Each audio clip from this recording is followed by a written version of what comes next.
नमस्कार, स्वागत है आपका एक बार और। मैं हूं Brajnandan, advocate and legal consultant. एक बार और आपका स्वागत है आपके अपने इस चैनल पे एक नई जानकारी के लिए और एक नए इन्फॉर्मेटिव वीडियो आपके सामने आया हुआ है। और एक रिक्वेस्ट हमारी और है। सबसे पहले मैं ये कहना चाहूँगा कि अगर जो आपने चैनल को अभी तक सब्सक्राइब नहीं किया तो उसको सब्सक्राइब कर लें, नहीं तो ऐसा है वीडियो का जो आपको दोबारा आप चाहते हैं तो ऐसा नहीं मिल पाएगा। और इसके अतिरिक्त लाइक करें और सब्सक्राइब करें, साथ में दूसरे लोगों तक शेयर अवश्य करें।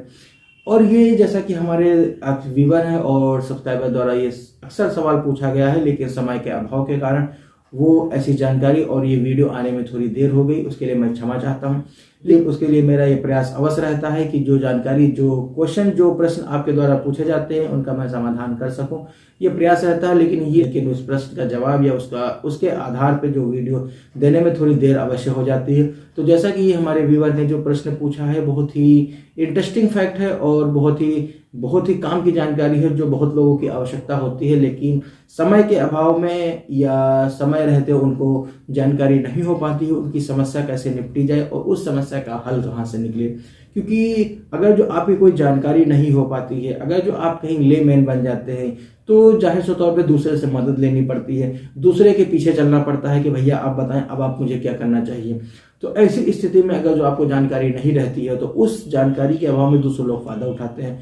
पॉलिटिकल बैकग्राउंड से जो लोग होते हैं वहाँ आपका शोषण होता है, वो लोग आपका फायदा उठाते हैं। एडमिनिस्ट्रेशन, आईओ, विवेचना अधिकारी आपको अलग अलग तरीके से अलग अलग फैक्ट के आधार पे आपको समझाता है। वो क्योंकि जानते हैं, क्योंकि आपको जानकारी नहीं है, तो उसके आधार पे जो हम बता रहे हैं, जो वो कहना चाह रहे हैं, उसी को सत्य मानते हैं। और इसके आधार पर जो एडमिनिस्ट्रेशन है, जो प्रशासन है, वो आपका फायदा उठाते हैं। यही है कि जानकारी के अभाव में अगर जो कहीं आपको जरूरत पड़ जाती है कहीं से अगर जो कोई रेमेडी मिलने के लिए, तो सबसे पहले अगर जो आपको जानकारी नहीं है तो दूसरा व्यक्ति आपका फायदा उठाने के लिए तैयार रहता है। तो इन्हीं सब चीज़ों पे, जैसा कि हमारे व्यूवर ने जो प्रश्न पूछा है कि जो बच्चे की जो कस्टडी है वो कैसे ली जाए, तो बच्चे की कस्टडी लेने के लिए या उस पे वाइफ के पास अगर जो उसकी कस्टडी है तो कैसे प्राप्त किया जाए, उस स्थिति में क्या वाइफ के पास क्या ऑप्शन रहता है, एलिमनी कैसे ले सकती है, एलिमनी ले सकती है तो कितनी लेगी, क्या लेगी। और अगर जो वो मेंटेनेंस भी फाइल करती है और उस मेंटेनेंस के आधार पर अगर जो बच्चा वाइफ के पास है अभी या उसके पास नहीं भी रहता है, तो मेंटेनेंस पे क्या प्रभाव पड़ेगा, किस विषय पर कितना क्या प्रभाव पड़ेगा, जितना पे अगर जो उसको हस्बैंड का नुकसान ना हो सके। तो इन्हीं सब सारी समस्या, सारी प्रॉब्लम को डिस्कस करने के लिए मैं आपके सामने उपस्थित आया हूं। और सबसे पहले मैं बताना चाहूंगा कि अगर जो कोई जानकारी, जैसा कि व्यूवर के द्वारा जो प्रश्न पूछा गया था और उनकी भाषा से हमें अवगत लगता है कि उनका बहुत ही शोषण हुआ है और उनकी पत्नी ने, और जो प्रोसीडिंग इनिशिएट हो रही है उनके खिलाफ, उस तरीके से उनके जो प्रोसीडिंग इनिशिएट हुई हैं उनसे वो बहुत परेशान है। परेशानी के कारण ये है कि बच्चे, क्योंकि हस्बैंड एंड वाइफ दो में डिस्प्यूट होता है, दोनों अलग अलग होते हैं। क्योंकि बच्चे तो दोनों के हैं, हस्बैंड के भी हैं और अपने जो वाइफ है उनको भी हैं। क्योंकि कहीं से कहीं कहा जाता है कि हस्बैंड एंड वाइफ दो में डिस्प्यूट हो जाता है, वो दोनों अलग हो सकते हैं, लेकिन जो संतान है, जो उनके बच्चे हैं, उनमें डिस्प्यूट नहीं होता, उनमें कोई झगड़ा नहीं होता, वो तो दोनों के। अब ये खामियाजा ये जरूर होता है कि जो एक कहावत कही है कि आटे के साथ घुन जरूर पिसता है। तो ऐसी स्थिति में हस्बैंड एंड वाइफ दो के झगड़े में बच्चे का नुकसान अवश्य होता है, बच्चा जरूर परेशान होता है। उसको किस बात की सजा मिलती है, जो अलग रह रहा है, माँ के साथ रह रहा है तो उसको पिता का प्यार नहीं मिल पाता, उसको पिता की जो जरूरत है वो पूरी नहीं हो पाती। पिता के साथ अगर जो वो रह रहा है तो उसको माँ की जो जरूरत होती है वो जरूरत नहीं पूरी हो पाती है। तो ऐसी स्थिति में बच्चे को क्या करना चाहिए, और इसके अतिरिक्त अब हस्बैंड को क्या करना चाहिए कि अगर जो बच्चा उसके साथ नहीं रह रहा है, पत्नी के साथ रह रहा है, क्योंकि पत्नी से आपका जो लगाव है वो पहले ही खत्म हो चुका है। अगर जो लगाव खत्म नहीं हो पाता, अगर जो वो आपको अपना मानती, आपके घर को अगर जो अपना घर मानती, अगर जो इसी के आधार पे अगर जो वो आपके घर को अपना घर मानती, तो आपका घर छोड़ के अपने मायके या अन्य किसी स्थान पे वो भाग के नहीं जाती। जो भी डिस्प्यूट होता, जो भी समस्या होती, वो घर में रह के सुलझाई जा सकती थी, जैसे भी होता वो हो सकता। लेकिन जब आपसे लगाव नहीं, आपके घर से लगाव नहीं है, तो आपके बच्चे से भी उसको लगाव की जो संभावना बहुत ही कम हो जाती है। तो ऐसी स्थिति में जो पत्नी है, जो बच्चे को लेके किसी भी तरीके से लेके अपने मायके चले जाती हैं, वो रीजन कुछ भी हो सकता है। मैं उस रीजन पे डिस्कस नहीं करूंगा, अदरवाइज जो मेन टॉपिक है, जो कंटेंट है, वो इस छोटे से अंतराल में समय से पूरे नहीं हो पाएंगे। तो ऐसी स्थिति में जो पत्नी जो बच्चे को लेके जाती है अपने साथ, उस स्थिति में केवल उनका एक ही ऑब्जेक्ट होता है कि हस्बैंड के खिलाफ उसको 125 मेंटेनेंस के आधार पर उसको फाइल किया जा सके और परेशान भी किया जा सके मानसिक रूप से और साथ में आर्थिक रूप से। आर्थिक रूप से उसको ऐसे परेशान करेंगे क्योंकि बच्चा अगर जो वाइफ के साथ रह रहा है तो बच्चे की जो कस्टडी, उसका जो मेंटेनेंस की जो कॉस्ट है वो पत्नी को मिलेगी। तो बच्चे के आधार पर पत्नी अपने हस्बैंड से मेंटेनेंस क्लेम कर सकती हैं और क्लेम करती भी हैं। तो इसके आधार पे और कोई रीजन नहीं कि उनसे पैसा कैसे वसूला जाए, इस तरीके से उसको दबाव बनाने के लिए बच्चे को अपने साथ लेकर चली जाती। और तरह तरीके के नए नए जो तरीके मैंने जो सामने देखे हैं और जो लोगों के द्वारा जो बताए जाते हैं वो सुन के बहुत ही हैरत होती है कि ऐसा भी कहीं हो सकता है। क्योंकि अब हर डे बाई डे या हर मंथ में या जो भी डेट होगी वो कोर्ट फिक्स कर, जो डेट फिक्स होती है उस डेट पर जो पत्नी है अपने बच्चे को लेकर आती है। अगर जो कोर्ट ने ऑर्डर पास कर दिया है तब तो ठीक है कि फादर से मिलने के लिए बच्चे को जो छोटा सा अंतराल है उसमें उसको दिया जाए कि उसमें वो मिल सके, उसके साथ रह सके। अगर जो वो कोर्ट ने ऑर्डर नहीं भी पास किया है तब भी पत्नी अपने बच्चे को साथ में लेकर आती हैं और हस्बैंड को दिखाते हैं। वो मानसिक रूप से हस्बैंड को या अपने पति को परेशान करने के लिए बच्चे को दिखाती है कि बच्चा मेरे पास है। और वो जो क्योंकि फादर का अपने बच्चे से लगाव बहुत ही ज्यादा बड़ा होता है तो वो मानसिक रूप से परेशान करने के लिए जो बच्चे को है फादर को दिखाती हैं, लेकिन उससे बात नहीं करने देती हैं। किसी भी तरीके से अगर जो कोई हस्बैंड अगर जो बात करने का कोई अगर जो कोई औचित्य कोई साधन बना भी लेता है उसके मायके में जाके अगर जो बच्चे से बात करना चाहे भी तो मायके में हस्बैंड की कहाँ दाल गलने वाली है, तो मायके वाले भी हस्बैंड को निकाल के धक्के मार के बाहर निकाल देते हैं। बच्चे दिखा देते हैं, शकल दिखा देते हैं, लेकिन उससे बात नहीं करने देते हैं। इन्हीं सब तरीके से हस्बैंड को परेशान करते हैं, उसको क्रूरता के माध्यम से ऐसे नए नए तरीके जो है वो इन्वॉल्व रहते हैं। जो सारे तरीके तो हम एक एक करके उसमें इस वीडियो में डिस्कस नहीं कर पाएंगे। और इसके साथ में अगर जो बच्चे से बात करने के लिए किसी के माध्यम से कोई भी अगर जो कोई मीडिएटर है उसके माध्यम से अगर जो वो कॉल करता है या किसी से मिलने की कोशिश करता है अपने बच्चे से, और तो पत्नी या उसके घर वाले, क्योंकि जाहिर से तौर पे जिसके जो घर में रह रहे हैं पत्नी अपने मायके में रह रही तो मायके में उसका कंट्रोलिंग और उसके जो घर वाले हैं उन्हीं के गाइडेंस के अनुसार पत्नी काम करेगी। अब पत्नी ने अगर जो आपकी कॉल नहीं रिसीव की, आप अगर जो बच्चे के लिए मिलने के लिए जाते हैं बच्चे से तो बच्चे से मिलने नहीं देती है।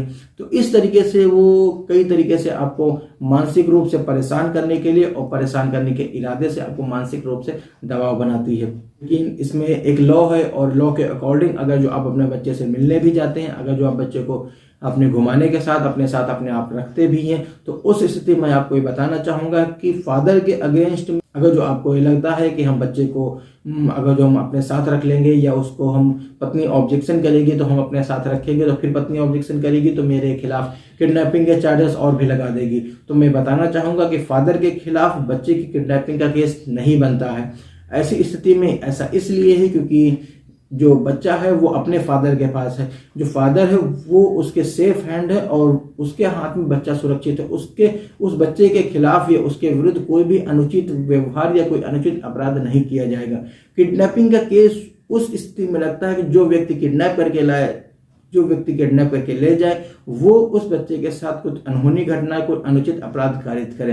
तो फादर होता है, फादर उसी के इंटरेस्ट में काम करता है, तो फादर के खिलाफ किडनैपिंग का चार्ज नहीं बनता है। तो ऐसी स्थिति में अगर जो आप मेंटेनेंस है और मेंटली रूप से फ्री होना चाहते हैं तो आप अपने बच्चे को अपने पास रखें और उसको सही तरीके से उसका जो पालन पोषण है करके, और ये जिम्मेदारी और ये जो एबिलिटी है इसको एविडेंस के तौर पे आप अपने कोर्ट में फाइल करें, जिसमें कोर्ट में आप कोर्ट को ये भरोसा दिलाएं कि जो हस्बैंड के खिलाफ अगर जो उसने जो प्रोसीडिंग इनिशिएट की है वो प्रोसीडिंग गलत इनिशिएट की गई है।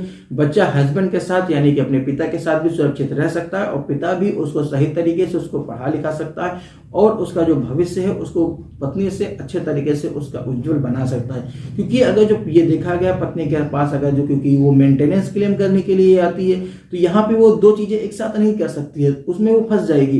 क्योंकि अगर जो मेंटेनेंस क्लेम करने के लिए आई है तो साथ में वो ये कहेगी कि हम कुछ नहीं करते, मेरे पास कोई आय का साधन नहीं है और इन सच एंड सच सिचुएशन में हमको मेंटेनेंस दिया जाए।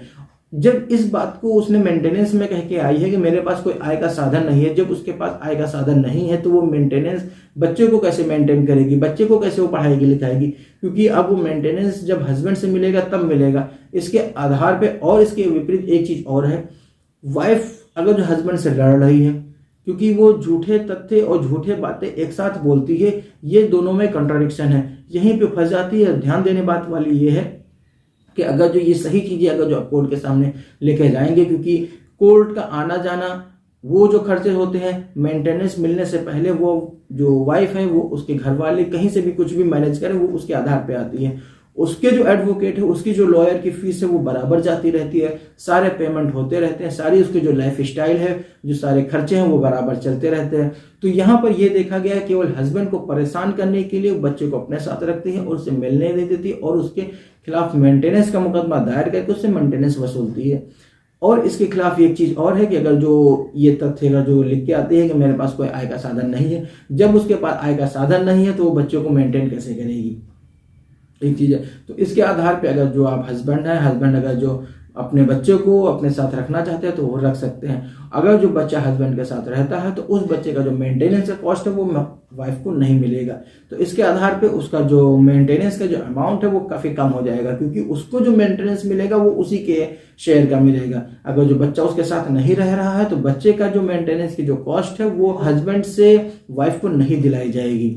और इसी में मैं ये चीज मेरी एडवाइस रहती है, अगर जो आप ये चाहते हैं कि बच्चा अगर जो आपके साथ रहे, अगर जो इस स्थिति में है कि आप उस बच्चे को सही तरीके से उसको मेंटेन कर सकते हैं, उसको सही तरीके से पढ़ा लिखा सकते हैं, उसकी लाइफ स्टाइल और उसको उज्जवल बनाने के, उसको उसके भविष्य को उज्जवल बनाने के लिए आपकी पत्नी से बेहतर आपके पास विकल्प उपलब्ध है, तो उस स्थिति में अगर जो आप बच्चे को अपने साथ रखते हैं तो इस स्थिति में वाइफ को ये अधिकार बिल्कुल भी नहीं है कि हस्बैंड से अपने बच्चे को कस्टडी ले सके। बच्चा अगर जो हस्बैंड के पास रह रहा है और वो उसका उज्जवल भविष्य फादर के पास रहते बन सकता है, तो ये सारे तथ्य, ये सारे जो फैक्ट हैं वो आपको माननीय न्यायालय के समक्ष प्रस्तुत करने पड़ेंगे। तो ये सारी चीजें जो लॉ है ये मैंने लॉ बता दिया है, अब आपको ये सोचना है कि इसको लागू कैसे करेंगे, फॉलो कैसे करेंगे। तो इसके आधार पे मैं ये बताना चाहूंगा कि ये चीज है सारी, ये जो तथ्य हैं, ये फैक्ट हैं और सारे एविडेंस, सारे मटेरियल आपको कलेक्ट करने होंगे और उन मटेरियल और उन एविडेंस को आपको माननीय न्यायालय के समक्ष अपने प्रार्थना पत्र के साथ आप प्रस्तुत करें। हाँ, एक चीज मेरी एडवाइस और है, अगर जो आपका प्रार्थना पत्र सही तरीके से, सही ढंग से अगर जो ड्राफ्ट नहीं कर सकते या नहीं हो पा रहा है तो आप किसी भी अपने अनुभवी अधिवक्ता के माध्यम से आप अपना प्रार्थना पत्र तैयार करके और मैं सारे आधार और मैं सारे जो आपके साक्ष्य अवेलेबल है आपके साथ, उसके साथ आप माननीय न्यायालय के समक्ष आप उसमें प्रार्थना पत्र प्रस्तुत कर सकते हैं। आप माननीय न्यायालय को ये विश्वास दिला ले जाते हैं कि जो आप तथ्य, जो आपने एविडेंस प्रस्तुत किए गए हैं वो सत्य एवं बिल्कुल सही हैं, तो कोर्ट आपके फेवर में ऑर्डर पास कर देगी, जिससे कि आपको बच्चे की कस्टडी मिल जाएगी और आप जो आपका जो बच्चा है आपके फादर के साथ वो रह सकता है। आज का वीडियो यहीं तक है, इतना ही है। मिलते हैं किसी और एक वीडियो में एक नई जानकारी के साथ, एक नए विषय पर। तब तक के लिए हंसते रहिए और मुस्कुराते रहिए। और हाँ, एक चीज और, अगर जो आपने वीडियो अभी तक सब्सक्राइब नहीं किया है तो उसको सब्सक्राइब कर लें, साथ में ऐसी ही जानकारी दूसरों लोगों तक पहुंचाएं और लाइक करें। और एक चीज और है, अगर जो आपकी कोई समस्या है, कोई लीगल रेमेडी है, अगर जो आप हमसे जानना चाहते हैं तो हमारे जो संपर्क करने का जो माध्यम है, व्हाट्सएप नंबर आपकी स्क्रीन पे है, आप हमसे अपॉइंटमेंट बुक करके आप हमसे एडवाइस ले सकते हैं। जो भी आपकी जो प्रॉब्लम है उसका मैं समाधान करने का प्रयास करूंगा। और हंसते रहिए, मुस्कुराते रहिए। और हाँ, वीडियो अंत तक देखने के लिए प्रेम पूर्वक धन्यवाद। जय हिंद।